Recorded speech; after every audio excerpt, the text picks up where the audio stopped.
Hello friends, I am Dr. Himani Narula. I am a developmental behavioral pediatrician, a co-founder and a director at Continua Kids.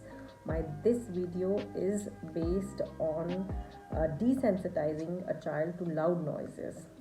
So we have very commonly observed that children with neurodevelopmental disorders are sometimes very sensitive to loud noises, and they get overtly disturbed and show behaviors which are inappropriate when they get exposed to those loud sounds.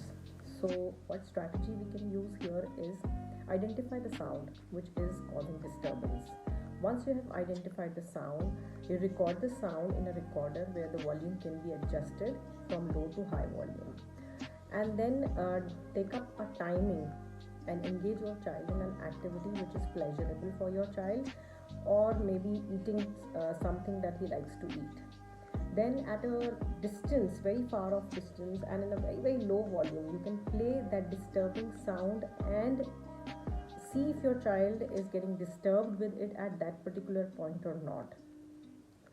Now once you find that the child starts to get relaxed while he's playing and engaging in his favorite activity or eating his favorite food, you can gradually over days reduce the distance at which the recorder is played and gradually start increasing the volume.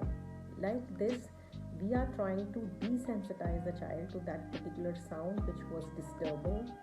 But here you need to remember that desensitization is always a very slow process.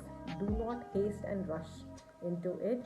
Do it very slowly, and you will find your child overcome their sensory concern to a particular kind of sensory stimulus of loud sounds which is probably disturbing for them. So try this technique of desensitization and let us know if it helped your child or not. I hope this video is helpful for you all.